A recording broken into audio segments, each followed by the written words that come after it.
کہ آج مجھے پھر 8 تراویح کے بعد جانا ہے. وہ ایک جگہ نکاح، وہ پرانے دوست ہمارے جو ہیں وہ ان کی بچیاں بھی، وہ بھی کہتے ہیں نکاح آپ کو ہی پڑھنا ہے، تو وہ جانا پڑتا ہے مجھے. آج وہ جانا پڑے گا، ایک جگہ نکاح پڑھانا ہے. تو 8 تراویح میں اس لیے تھوڑا تھوڑا وقت زیادہ لے رہا ہوں.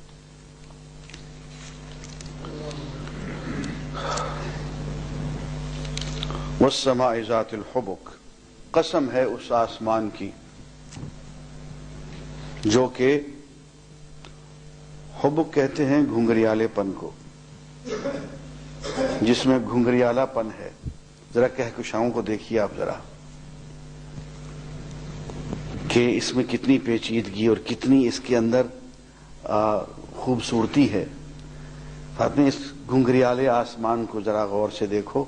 میں اس کی قسم کھا کے کہتا ہوں انکم لفی قول مختلف، تم بھانت بھانت کی بولیاں بول رہے ہو، تم سارے دانشور، تم سارے فلسفی، کوئی سلیقے کی ایک بات جس پہ سب متفق ہوں نہیں کر رہے ہو. یؤفک عنہ من افک، اور جو ٹیڑھ اختیار کرنا چاہتا ہے اس کو اور ٹیڑھا کر دیا جاتا ہے. جو الٹی بات کرتا ہے ہم اس کو اور الٹا دیتے ہیں. یہ بالکل وہی بات ہے جو فلما زاغوا ازاغ اللہ قلوبہم، جب وہ ٹیڑھے ہوئے تو اللہ نے ان کے دلوں کو اور ٹیڑھا کر دیا. فرماتے کہ تم الٹی سیدھی باتیں کرتے ہو، علم کی بنیاد پہ باتیں نہیں کرتے ہو، یقین کی اور تحقیق کی بنیاد پہ باتیں نہیں کرتے ہو، تو ٹیڑھی باتیں کرتے ہو اور ٹیڑھے ہوتے چلے جاتے ہو. اور اس کی وجہ بتا دی کیا ہے، ایسا کیوں ہوتا ہے. فرمایا قتل الخراسون، مارے گئے اٹکل پچو کرنے لگانے والے. خراسون اندازے، وہم و گمان سے گفتگو کرنے والے. علم کی بنیاد ایک تو یقین ہے اور ایک علم کی بنیاد صرف گمان ہے، اٹکل پچو ہے، ایسی گپ شپ ہے، لوز ٹاک ہے. فرمایا یہ لوز ٹاک کرنے والے، اٹکل پچو سے اور وہم و گمان سے، ظن و تخمین سے باتیں کرنے والے لوگ مارے گئے، برباد ہو گئے. اس لیے کبھی کچھ کہتے ہیں کبھی کچھ کہتے ہیں. الذین هم فی غمرۃ ساہون، بیچارے غفلت میں پڑے ہوئے ہیں.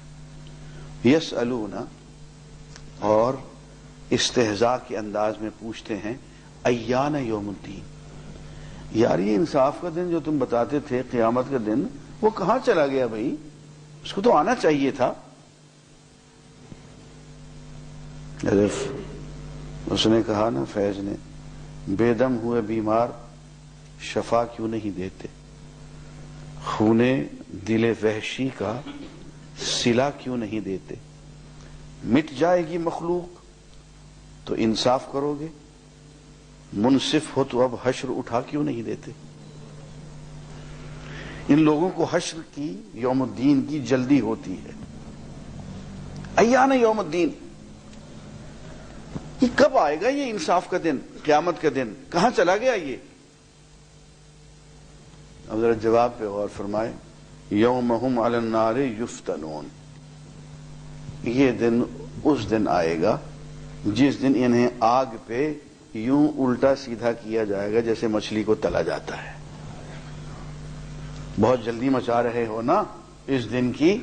یہ اس دن آئے گا جس دن تمہاری حالت یوں ہوگی جیسے کباب تلے جاتے ہیں، کبھی اس کو اس رخ پہ سیدھے رخ پہ، کبھی الٹے رخ پہ اس کو آگ پہ بھونا جاتا ہے. اس دن یوم الدین برپا ہو جائے گا جس دن تمہارا یہ حشر ہو رہا ہوگا. ذوقوا فتنتکم، اس دن ہم کہیں گے کہ اپنی عقل پرستی کا مزہ چکھ لو. ھذا الذی کنتم بہ تستعجلون، یہ ہے وہ دن جس کے لیے تم بہت جلدی مچا رہے تھے. آ گیا ہے وہ دن.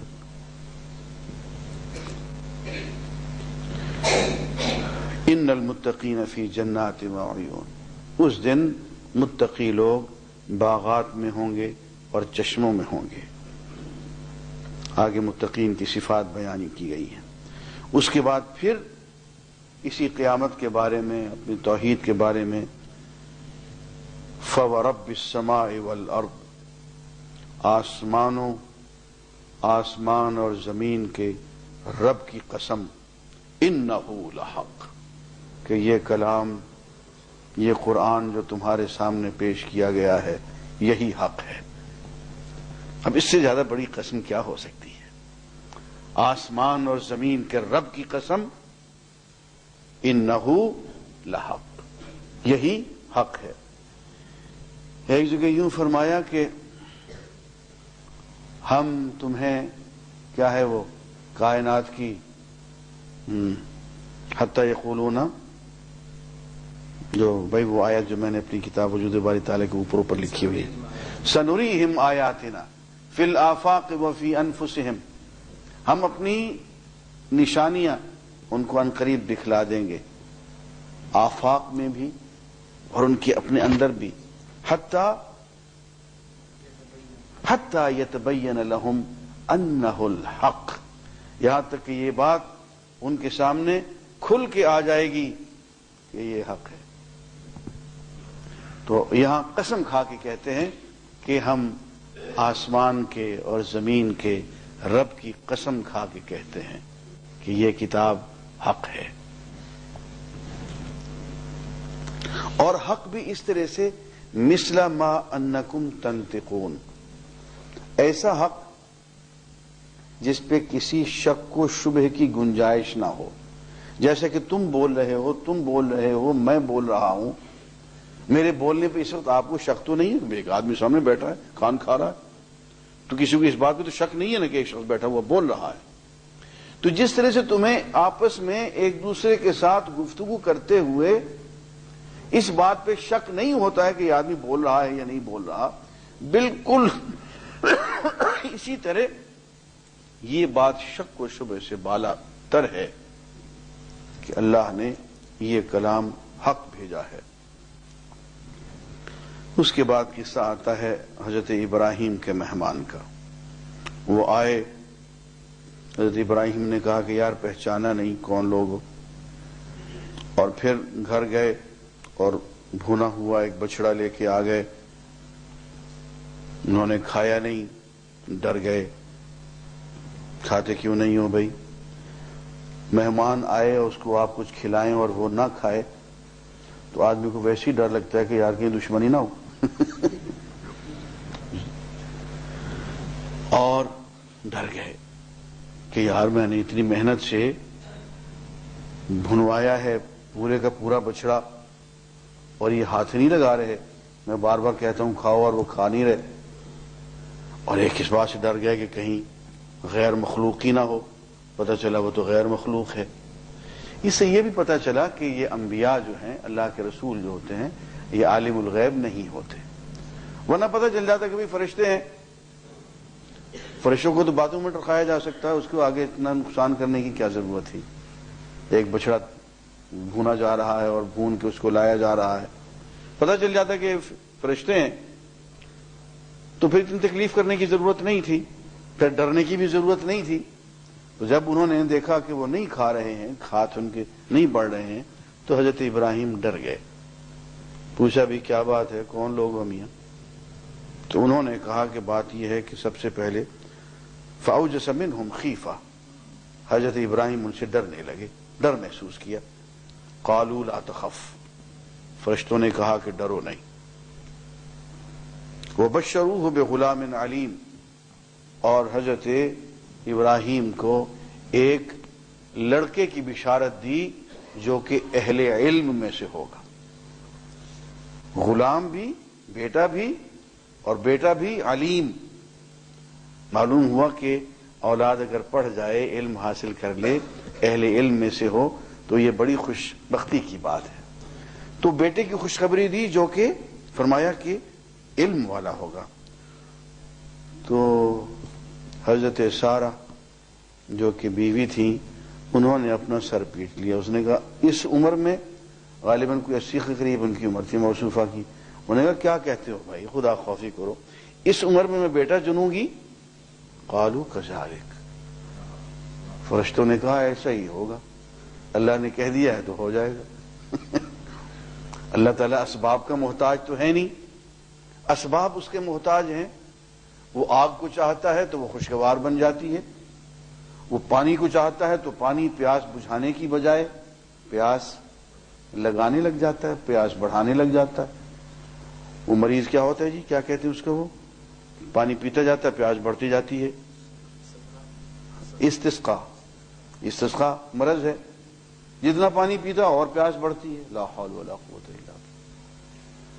تو اللہ تعالیٰ تو اسباب کا محتاج نہیں ہے۔ اور دیکھیں یہ اسباب جو ہیں، ایک شرک کی بہت باریک سی نوعیت یہ ہے کہ ہم اسباب کو اپنی جگہ پہ مستقل بذات صاحب اثر مان لیں۔ مثلا یہ کہ یہ دوائی شفا دیتی ہے، وہ نہیں بھائی، نہیں، یہ نہیں دیتی۔ اللہ تعالیٰ شفا دیتا ہے، اس نے اس دوائی میں تھوڑا سا اثر رکھا ہوا ہے، جب چاہے گا جتنا چاہے گا اثر ہوگا، جب چاہے گا اثر نہیں ہوگا۔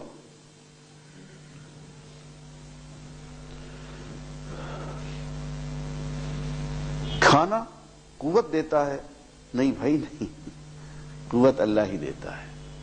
کھانے کو اس نے سبب بنایا ہوا ہے، کھانے میں اس نے یہ اثر رکھا ہوا ہے، جب تک چاہے گا کھانے میں یہ اثر رہے گا، اور جب یہ اثر اس میں سے لے لے گا، جتنا کھاتے چلے جاؤ گے بڑھاپا بڑھتا چلا جائے گا۔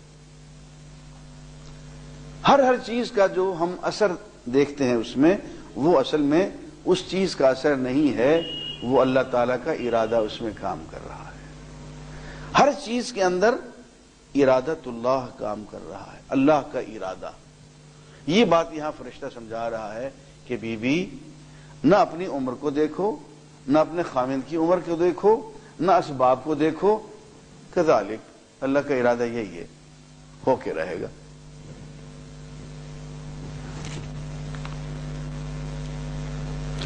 قال ربک انہ هو الحکیم العلیم، تیرا پروردگار حکمت والا ہے، علم والا ہے۔ حضرت ابراہیم پوچھتے ہیں قال فما خطبکم ایھا المرسلون، بھیجے ہوئے لوگوں تمہاری مہم کیا ہے، آئے کیوں ہو؟ قالوا انا ارسلنا الی قوم مجرمین، مجرم قوم کی طرف ہم بھیجے گئے ہیں، پتھراؤ ان پہ کریں گے، ہر شخص کے لیے الگ الگ پتھر جو ہے معین کر دیا گیا ہے۔ اور جو مومنین ہیں ان کو علیحدہ کر لو، بس ایک ہی گھر ہے مسلمانوں کا، وہی نبی کا، اس میں سب کو اکٹھا کر لو اور بستی سے باہر نکل جاؤ۔ اور دیگر آیات میں ہے کہ صبح سے پہلے نکل جاؤ اور بستی کی طرف مڑ کے بھی نہ دیکھو، چلے گئے بیچارے۔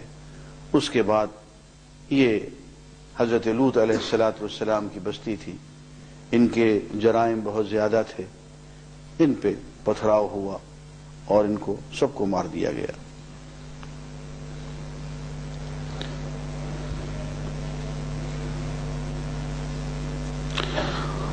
اور فرماتے ہیں کہ ہاں حضرت موسیٰ کا ذکر کہ جب ہم نے اس کو فرعون کی طرف بھیجا تو اس نے کہا میاں تم دو باتوں میں سے ایک چیز ہے، یا تم جادوگر ہو اور یا دیوانے ہو۔ یعنی سوچا تو جا سکتا تھا کہ کہیں نبی ہو ہی نہ، لیکن کتنا بدبخت آدمی ہے کہ اس نے کہا کہ دو باتوں میں سے ایک بات ہو سکتی ہے بس، یا تم بہت بڑے کوئی جادوگر ہو اور یا پاگل آدمی ہو۔ وہ بھائی ایک امکان اس بات کا بھی تو رکھ لو، پاسبلٹی تو ہے کہ اللہ کا سچا رسول ہی نہ ہو کہیں، یہ سوچنے کو وہ تیار نہیں ہے۔ آگے سنیے، فرماتے ہیں ہم نے اس کو بھی اور اس کے لشکر کو بھی ہم نے غرق کر دیا، ذلیل و خوار کر کے۔ اس کے بعد فرماتے ہیں کہ یہی حال ہم نے عاد کی قوم کے ساتھ، سمود کی قوم کے ساتھ یہی کیا، قوم نوح کے ساتھ ہم نے یہی کیا۔ اور فرماتے ہیں دیکھو آسمان کو ہم نے بنایا ہے اور اپنے ہاتھوں سے بنایا ہے، اللہ اکبر۔ والسماء بنیناها بأید، ہم نے آسمان کو اپنے ہاتھوں سے بنایا ہے، وإنا لموسعون، اور اس میں ہم وسعت کرتے چلے جا رہے ہیں۔ یہ پھر 20ویں صدی کی بات ہے کہ کائنات میں وسعت پیدا ہوتی چلی جا رہی ہے۔ یہ لیٹسٹ تھیوری ہے کہ اس کی جو ابعاد ہیں، اس کی جو لمبان ہے، طول اور عرض جو ہے وہ مسلسل پھیل رہا ہے، لیکن 1400 سال پہلے یہ بات لکھ دی گئی۔ ہم سائنس کو بنیاد نہیں بناتے ہیں تفسیر کی، سائنس کی مرضی ہے، قرآن مجید کی آ کے خوشہ چینی کرتی ہے، اس کے قدموں میں کر لے۔ قرآن کو ہم بنیاد بنائیں گے، سائنس کو نہیں۔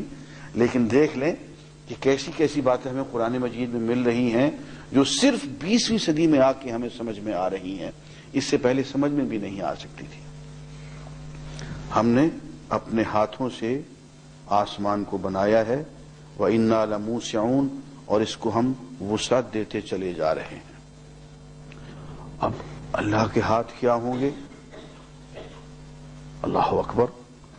ایسے موقعوں پہ اگر دل میں سوال آ جائے کہ اللہ کے ہاتھ کیسے ہوں گے تو ایک ہی جملہ کہنا چاہیے، کما یلیق لجلالتہ، جیسے اللہ جل جلالہ کی شان کے لائق ہے ویسے ہی اس کے ہاتھ ہیں۔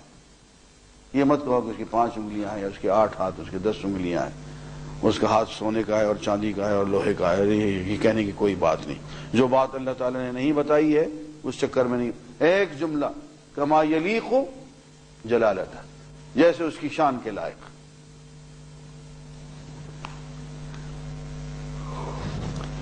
بسم اللہ کریں جی، باقی بعد میں پھر دیکھتے ہیں۔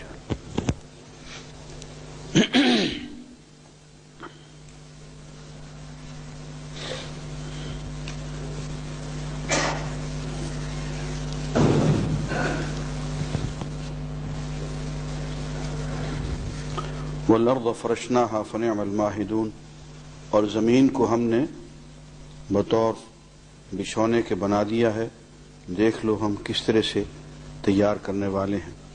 آگے چل کے فرماتے ہیں فَفِرُّوا إِلَى اللَّهِ، ہاں وَمِن كُلِّ شَيْءٍ خَلَقْنَا زَوْجَيْنِ، ہم نے ہر چیز کو جوڑا جوڑا پیدا کیا۔ یہ پھر 20ویں صدی کی بات ہے جو آج سے 1500 سال پہلے نہیں کہی جا سکتی تھی۔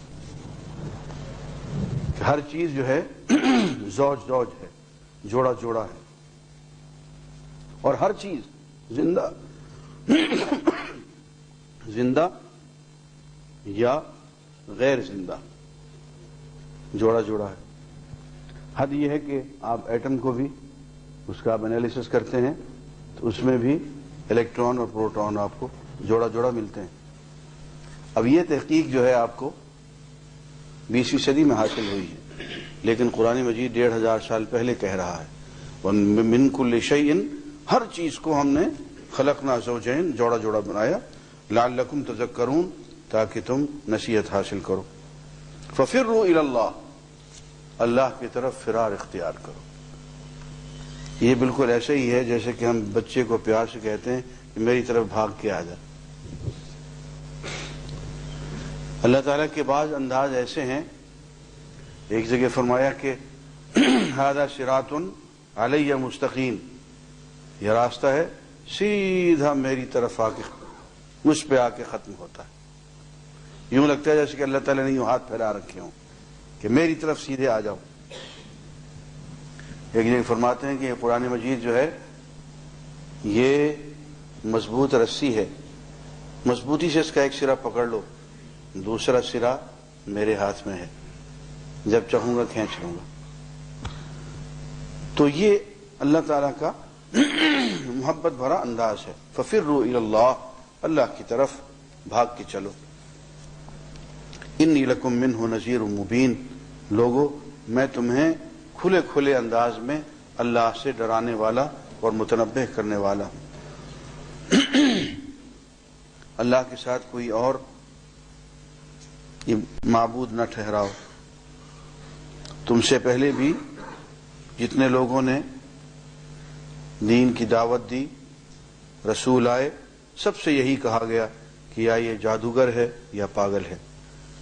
اتواصوا بہ، کیا یہ ایک دوسرے کو مرتے ہوئے یہی نصیحت کر کے جاتے ہیں؟ یہ سارے کافر کہ جب بھی اللہ کا رسول آئے یہی کہنا کہ تم یا جادوگر ہو یا پاگل ہو. ان سب کو یہی بیماری پڑی ہوئی ہے. بل ہم قوم طاغون، اصل بات یہ ہے کہ یہ سرکش قسم کی مخلوق ہے.